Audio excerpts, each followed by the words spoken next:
Hi folks, I'm Ashraf Ingora. I'm a language and soft skill trainer, life business and parenting coach. English breakfast with Ashraf में आज हम सीखेंगे कि न तू मुझसे बेहतर न मैं तुझसे बेहतर। कुछ सेंटेंसेस से बोध होता है कि एक व्यक्ति या वस्तु में गुण या अवगुण की मात्रा दूसरे से ज़्यादा है। ऐसे वाक्यों से असमानता का बोध होता है। इनके स्ट्रक्चर देखें। Subject plus verb plus adjective plus ER plus than plus noun और प्रोनाउन। दूसरा फॉर्मेशन है subject plus verb plus more plus adjective plus than plus noun और प्रोनाउन। एग्जाम्पल देखिएगा। Sushmita Sen is taller than Aishwarya Rai. Sushmita Sen Aishwarya Rai से लंबी है। Madhubala is more beautiful than Aishwarya Rai. Madhubala Aishwarya Rai से ज़्यादा खूबसूरत है। This knife is sharper than that. यह चाकू उस चाकू से ज़्यादा तेज है। ध्यान रखेंगे, छोटे एडजेक्टिव की कंपैरेटिव एडजेक्टिव के अंत में ER लगा करके बनाई जाती है और बड़े एडजेक्टिव की कंपैरेटिव मोर एडजेक्टिव के पहले मोर लगा करके बनाई जाती है। ऐसे वाक्यों में से शब्द के लिए इंग्लिश में देन THAN का प्रयोग होता है। एग्जाम्पल देखें। He is more energetic than me. वह मुझसे ज़्यादा ऊर्जावान है। I am more anxious than you. मैं तुमसे ज़्यादा उत्सुक हूँ। Ravi is more astute than Rajeev. Ravi Rajeev से ज़्यादा चतुर है। This well is deeper than that. यह कुआं उस कुएं से ज़्यादा गहरा है। He is hastier than his friend. वह अपने दोस्त से ज़्यादा जल्दबाज है। शशि इज हम्बल देन रेखा। शशि रेखा से ज़्यादा विनम्र है। The skin of a child is more delicate than adult. मतलब बच्चे की त्वचा वयस्क की त्वचा से ज़्यादा नाजुक होती है। सेंटेंस स्ट्रक्चर के मुताबिक बेटर देन की जगह पर प्रिफरेबल टू का भी प्रयोग किया जा सकता है कंपैरिजन के लिए। जैसे honey is better than sugar या honey is preferable to sugar. शहद शक्कर से ज़्यादा अच्छी होती है। ध्यान रखें, लैटिन ओरिजिन के एडजेक्टिव्स जैसे superior, inferior, junior, senior, prior, anterior, posterior खुद कंपैरेटिव का बोध कराते हैं, इसलिए इनके साथ में मोर शब्द का प्रयोग नहीं किया जा सकता। इन एडजेक्टिव्स के अंत में OR का प्रयोग होता है और ऐसे एडजेक्टिव के बाद देन की बजाय टू का प्रयोग किया जाता है। इसी तरह प्रिफर या प्रिफरेबल के साथ में भी टू का प्रयोग किया जाता है। जैसे एग्जांपल देखें। She is senior to me. वह मुझसे वरिष्ठ है। This is superior to that. वह उससे श्रेष्ठ है। My turn comes prior to yours. इसका मतलब मेरी बारी तुम्हारी बारी के पहले आती है। जब वाक्यों में से बहुत ज़्यादा से कहीं ज़्यादा प्लस एडजेक्टिव का प्रयोग होता है वाक्यों में, तो इंग्लिश में इनका ट्रांसलेशन किस तरह से होता है देखिए। 4 तरह से होगा। पहला, मच और फार प्लस कंपैरेटिव डिग्री। दूसरा, कंपैरेटिव प्लस बाय फार। तीसरा, कंपैरेटिव प्लस स्टिल। और चौथा, स्टिल प्लस कंपैरेटिव। एग्जाम्पल देखिएगा। This is far more important than other. इसका मतलब यह दूसरे से कहीं ज़्यादा महत्वपूर्ण है। Your house is much larger than mine. इसका मतलब तुम्हारा घर मेरे घर से ज़्यादा बड़ा है। मधुबाला इज मच मोर या far more beautiful than Nargis. Madhubala Nargis से कहीं ज़्यादा खूबसूरत है। This book is far better than that या this book is much better than that या this book is better by far या this book is better still या this book is still better. इनमें से कोई भी प्रयोग किया जा सकता है। यह किताब उस किताब से कहीं बेहतर है। इसी तरह इम्फेटिक कंपैरेटिव बनाने के लिए भी सेंटेंस स्ट्रक्चर किस तरह बनाई जाती है ये देखें।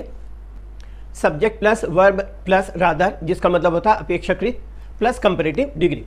एग्जांपल देखिएगा। This shirt is rather cheaper. यह शर्ट अपेक्षाकृत अधिक सस्ती है।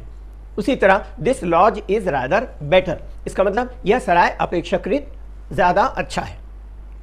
इम्फेटिक कंपैरेटिव बनाने के लिए ऑल द प्लस कंपैरेटिव का इस्तेमाल करते हैं। देखिएगा एग्जांपल से। इससे पहले फॉर्मूला देख लें। Subject plus verb plus all the, जिसका मतलब होता है बहुत ही, plus comparative. This book is all the better. यह किताब बहुत ही अच्छी है। That program was all the worse. इसका मतलब वह प्रोग्राम बहुत ही खराब था। इसी तरह एक और एग्जांपल देखें। His performance was all the more disappointing. इसका मतलब उसका प्रदर्शन बहुत ही निराशाजनक था। कुछ सेंटेंसेस से इस तरह की तुलना का बोध होता है कि एक वस्तु दूसरे वस्तु से बेहतर है, लेकिन तीसरी वस्तु जो है वो दोनों से बेहतर है। ऐसे सेंटेंस का कंस्ट्रक्शन किस तरह होता है, फॉर्मूला देखें। स्टिल प्लस कंपैरेटिव या all the plus comparative. Example देखिएगा। His painting is better than mine but yours is still better. इसका मतलब उसकी चित्रकारी मुझसे बेहतर है लेकिन तुम्हारी और ज्यादा बेहतर है। कुछ सेंटेंसेस से गुण या अवगुण में असमानता का बोध होता है। इनका फॉर्मूला देख लें। सब्जेक्ट प्लस इज या आर प्लस लेस जिसका मतलब होता है कम, प्लस एडजेक्टिव प्लस देन जिसका अर्थ होता है से, प्लस नाउन और प्रोनाउन। एक और फॉर्मूला देखें।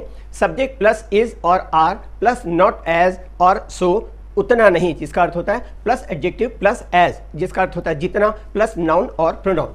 एग्जांपल दिखेगा।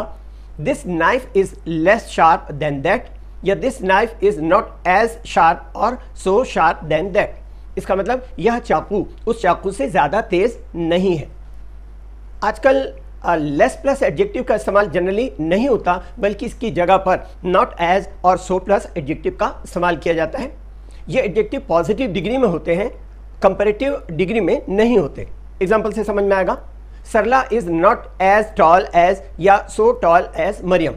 सरला मरियम से कम लंबी है, मतलब सरला उतनी लंबी नहीं है जितनी मरियम। सरिता इज नॉट एज ब्यूटीफुल या सो ब्यूटीफुल एज सना। सरिता उतनी खूबसूरत नहीं है जितनी सना, या सरिता सना से कम खूबसूरत है। एक और example. This shirt is not so white as that या this shirt is not as white as that. यह शर्ट उतना सफेद नहीं है जितना वह, या यह शर्ट उस शर्ट से कम सफेद है।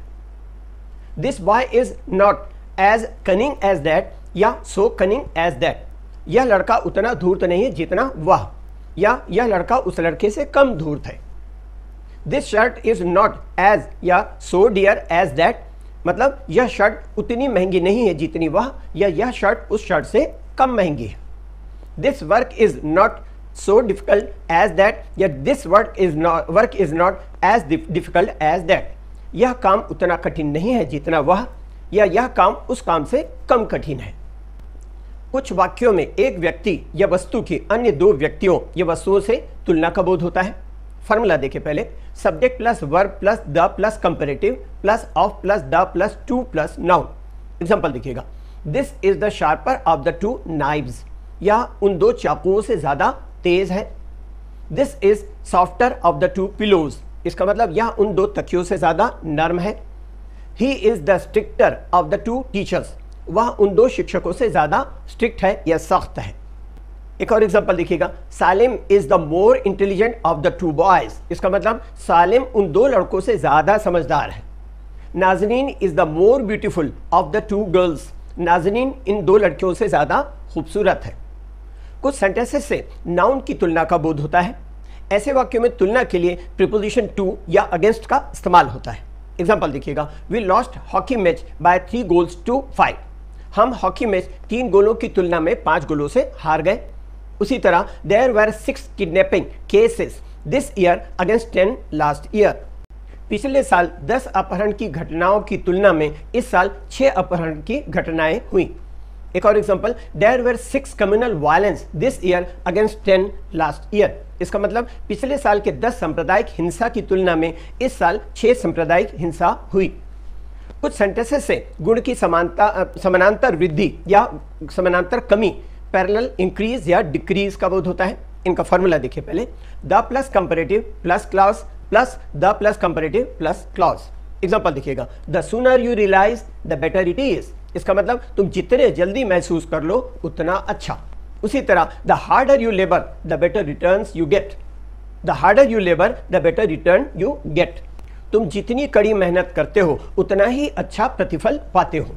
एक और example. The more we praise this book the less it is, मतलब हम इस किताब की जितनी भी तारीफ करें उतना कम है। The sooner you learn English the better it is, तुम जितनी जल्दी अंग्रेजी सीख लो उतना ही अच्छा है। The sooner you give up bad habits the better it is, तुम जितनी जल्दी बुरी आदतों को छोड़ दो उतना ही अच्छा है। The more contented a man is the happier he feels, इसका मतलब व्यक्ति जितना संतुष्ट होता है उतना ही खुशी महसूस करता है। एक और एग्जांपल देखिएगा। The higher you rise the humble you must be, इसका मतलब तुम जितनी बुलंदी पाते हो तुम्हें उतना ही विनम्र होना चाहिए। एक और एग्जांपल देखिएगा। The more a man amasses the greedier he grows, इसका मतलब मनुष्य जितना संचित करता है उतना ही लालची होता जाता है। The more you conceal the truth the more your body language reveals. इसका मतलब तुम सच्चाई को जितना छुपाते हो उतना ही तुम्हारी शारीरिक भाषा प्रकट कर देती है। The sooner you stop worrying the better it is. इसका मतलब तुम फिक्र करना जितना जल्दी बंद करो या जितना जल्दी छोड़ दो उतना ही अच्छा है।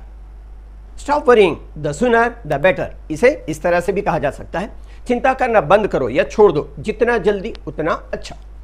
कुछ वाक्यों से गुणों की क्रमबद्ध वृद्धि, जिसको ग्रेजुअल इंक्रीज कहते हैं, उसका बोध होता है। इनका फॉर्मूला पहले देखें। सब्जेक्ट प्लस वर्ब जो कि गेट, ग्रो या टर्न होगा, plus comparative plus and plus comparative. Example देखिएगा, she is growing prettier and prettier, वह खूबसूरत पे खूबसूरत होती जा रही है। Her face turn redder and redder, इसका मतलब उसका चेहरा लाल पे लाल होता गया। He was getting angrier and angrier, वह गुस्से पे गुस्सा होता गया या होता जा रहा था। इस तरह कंटिन्यूअस टेंस है तो होता जा रहा था, अगर पास्ट टेंस होता तो होता गया हो जाता। The condition of patient is getting worse and worse, मरीज की हालत खराब पे खराब होती जा रही है। इंग्लिश के लिए आप मेरे channel English breakfast with Ashraf and soft skill के लिए Ashraf the mover and shaker को लाइक, शेयर एंड सब्सक्राइब करें। कमेंट सेक्शन में कमेंट करें, बेल आइकॉन प्रेस करें और मेरी बुक जरूर पढ़ें। Thanks for watching.